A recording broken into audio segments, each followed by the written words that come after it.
for a better understanding of the world around you, for a greater knowledge of the world you live in. Wolf and Dessauer in downtown Fort Wayne and downtown Huntington brings the Screen News Digest, a chapter of living history, into your classroom.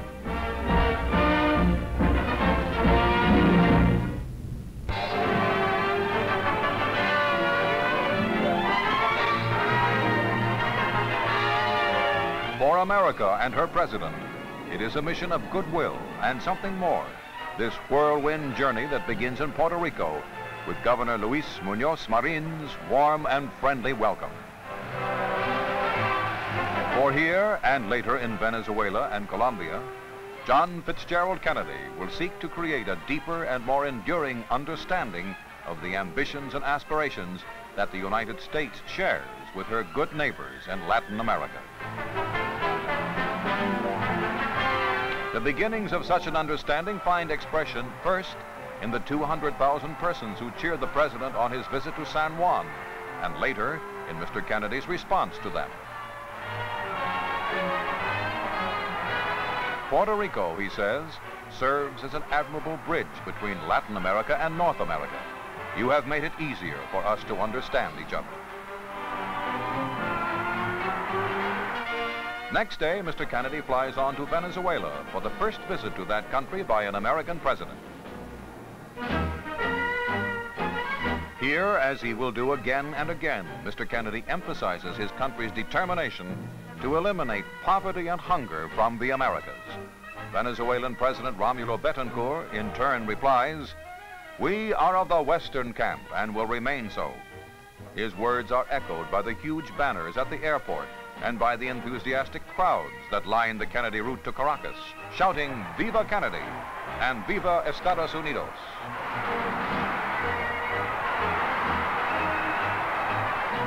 3,000 feet above sea level and sheltered by mountains that tower even higher, Caracas was founded in 1567 and draws its name from an Indian tribe that roamed its site before the coming of the Spanish conquistadores.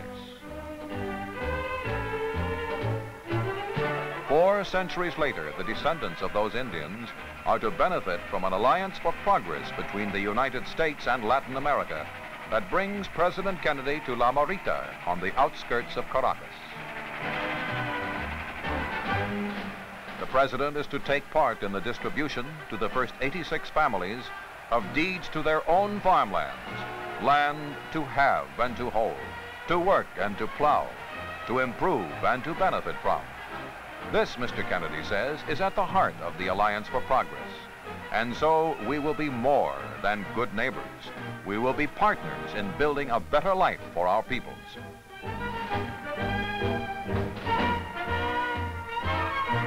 Now an unexpected moment of informality as the president, who must speak through an interpreter, introduces his wife.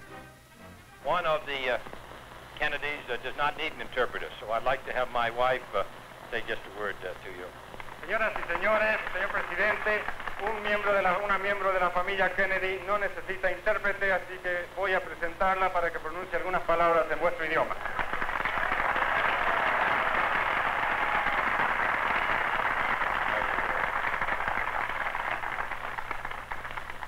Me alegro haber podido acompañar a mi marido a Venezuela.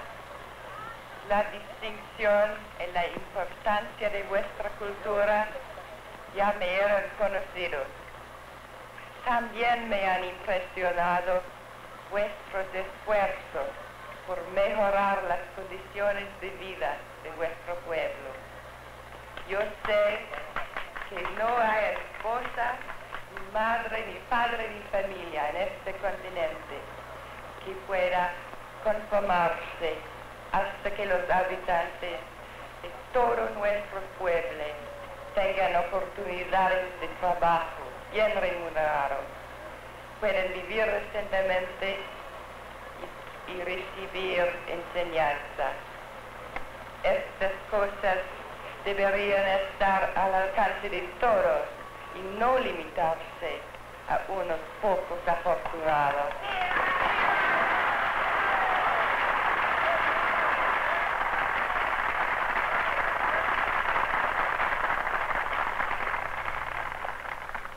mujeres conocen el deseo profundo de mi marido de ayudar a los que necesitan ayuda.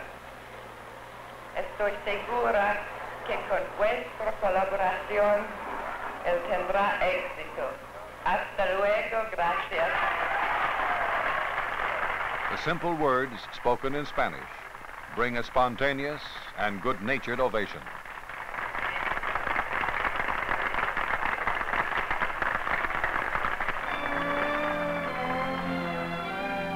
Concluding the South American tour, the Kennedys fly on to Colombia, northernmost country on the continent, to receive their warmest welcome.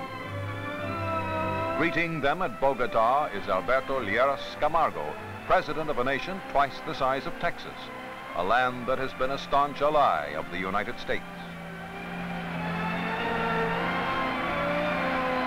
The presidential party is to see an outpouring of friendship for America on the 12-mile ride into the heart of the city.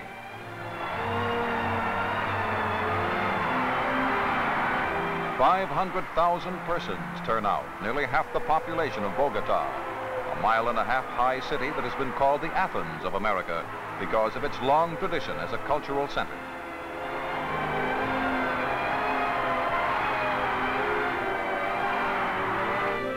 As President Kennedy's journey of understanding comes to an end, he can say that it has heartened our friends and confounded our enemies.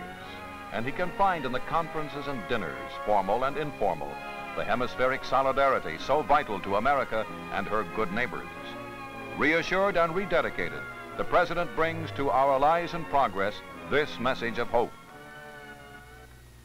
Every day, every hour, my country and in this country and in all the countries of this hemisphere, dedicated men and women are struggling to bring nearer the day when all will have more to eat and a decent roof over their head and schools for their children, when all will have a better and more abundant life to accompany that human dignity to which all men are entitled and that love of freedom to which all of us are committed by our inheritance and our desire. And tonight, here in this old city, I pledge to you the commitment of the United States of America to that great cause.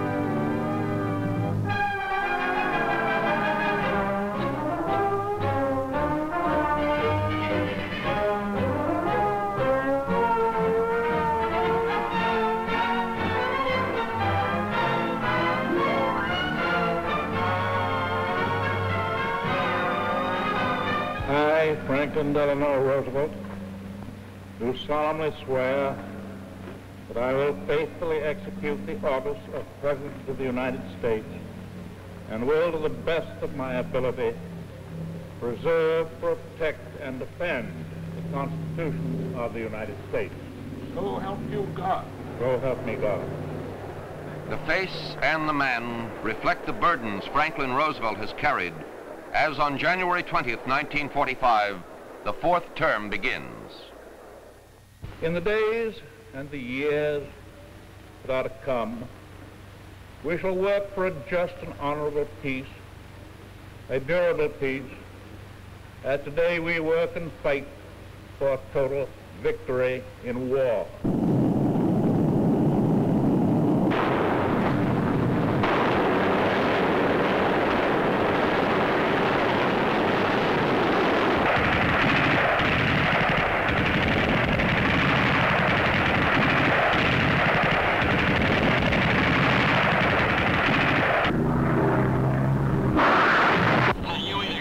Fortress Europe, of which Adolf Hitler boasted, is a fortress no more.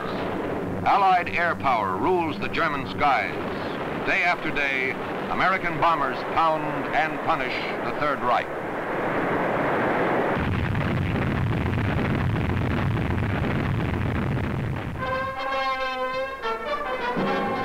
On the ground, all roads lead toward Berlin.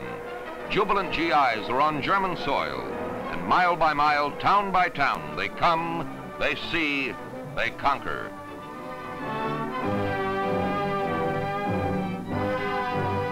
February 4th, 1945, a place called Yalta in the Russian Crimea. Winston Churchill arrives by plane to meet with Joseph Stalin and Franklin Roosevelt. Together, the wartime Big Three will make fateful plans and decisions, and their actions and judgments are to shape world history for generations to come.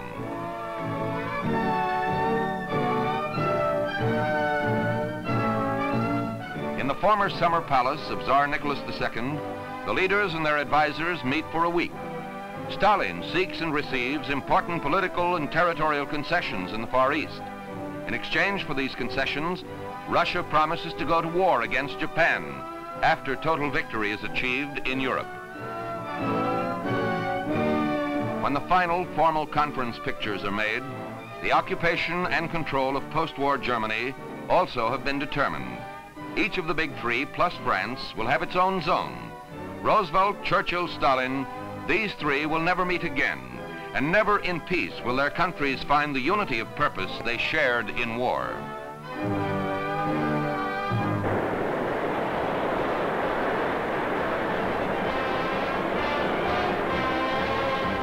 In the Pacific, 1 week later, on February 19th, U.S. fighting men write a saga of bravery on an island known up to then by few, if any, Americans.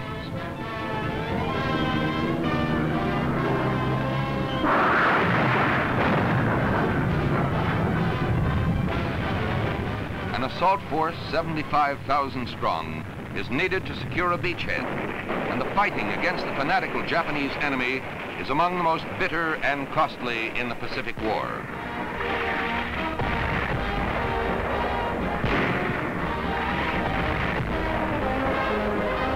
"5,000 Marines die to claim the 8 square miles of the tiny volcanic island and to raise Old Glory on Iwo Jima."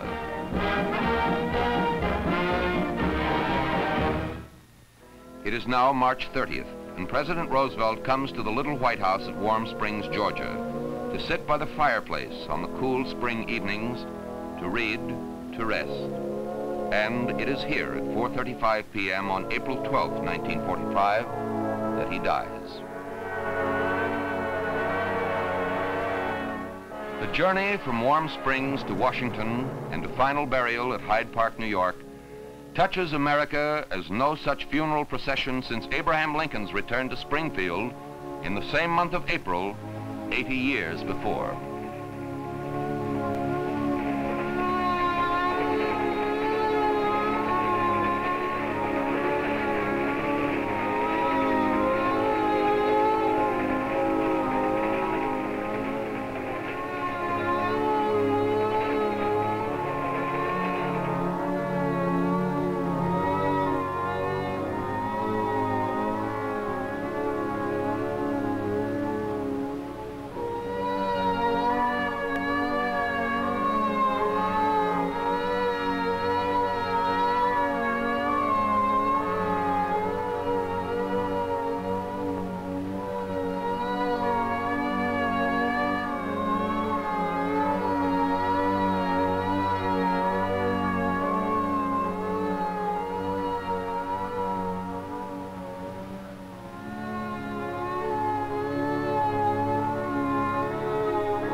Death strikes twice again in April. Benito Mussolini is slain by Italian partisans on the 28th. And 2 days later, Adolf Hitler commits suicide. Gone is the Axis empire that once controlled 4 million square miles and 700 million people.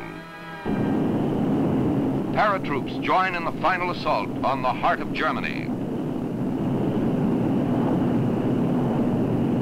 The sky is alive with airborne soldiers as Churchill and Eisenhower watch the biggest paradrop of the European war. The Allies, who once had known only despair and defeat, now know only joy and victory.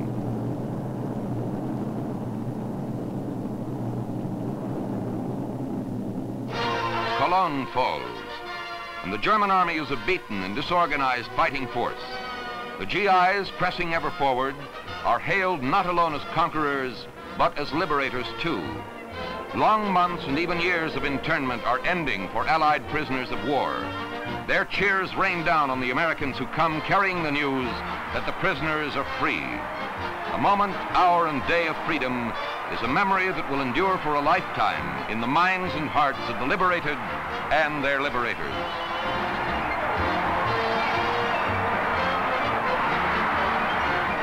Every GI is a hero, a symbol of a promise made, a faith kept, a pledge redeemed.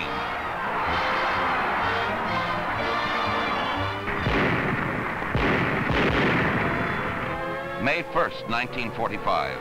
Only pockets of Nazi resistance are left. Talk of surrender is in the air.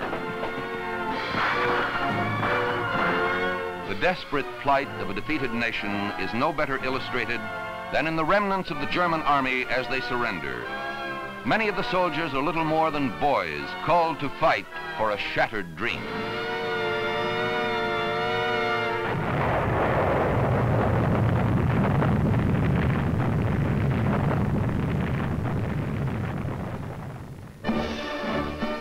On May 7th at 2:30 a.m., Gustav Jodl, German Chief of Staff, arrives at a little red schoolhouse in Reims, France, to surrender Germany unconditionally to the Allies.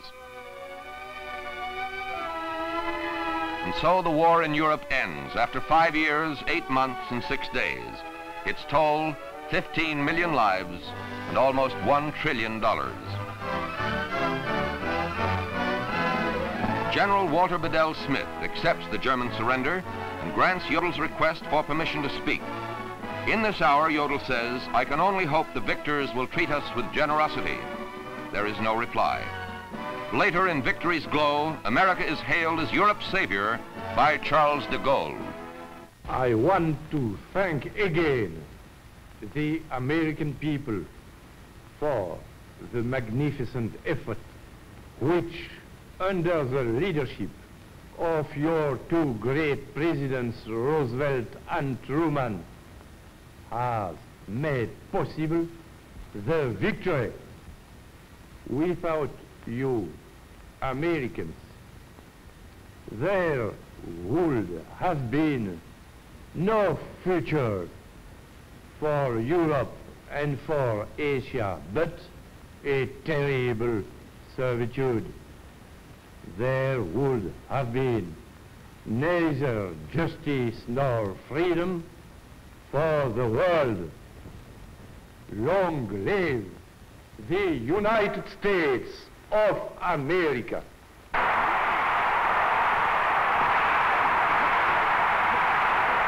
VE Day, May 8, 1945. The sights and sounds of victory in Europe echo across the Atlantic and around the world. Yet only half the job is done, and only half our story told. There is still a war, a tough and dirty war, to be won in the Pacific.